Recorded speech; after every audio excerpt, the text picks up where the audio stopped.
all implementation of the non-binding Paris Accord. It is an actual mistake, both for the US and for our planet. The Iran deal was one of the worst and most one-sided transactions.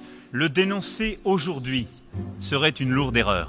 To officially recognize Jerusalem as the capital of Israel. I thought it was a mistake. Macron, a young centrist, had won the French election by rejecting far-right anger.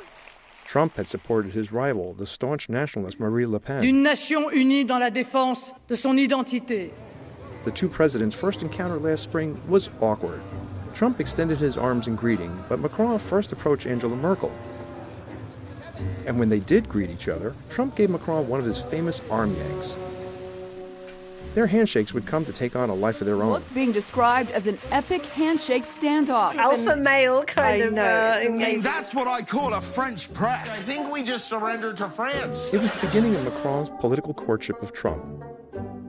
Other European leaders like Angela Merkel and Theresa May had been wary of Trump's inflammatory rhetoric and periodic taunting of some of the United States' most trusted allies. That we work together does not mean that we're afraid to say when we think the United States have got it wrong. Retweeting from Britain first was the wrong thing to do. Macron has mostly tried a pragmatic approach. He shrugged off some of Trump's provocations. I think we should not overplay the situation and the tweets. At Bastille Day, Macron impressed his American counterpart with a military parade in Paris. One of the greatest parades I've ever seen. And a promise of unconditional loyalty. Rien ne nous séparera jamais. There was also the 30-second handshake.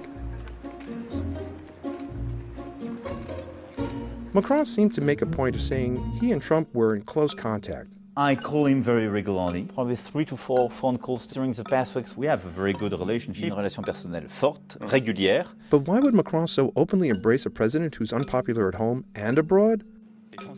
It's an attempt to burnish his reputation as a leader. Le monde et l'Europe ont aujourd'hui plus que jamais besoin de la France. It's also to bolster the perception that France is the key middleman between the United States and Europe, at a time when the United Kingdom is grappling with Brexit and Merkel is struggling to hold on to power. But those are intangibles. On the harder issues of policy, experts say Macron's efforts to try and sway Trump on everything from the Iran deal to climate change have so far come up short.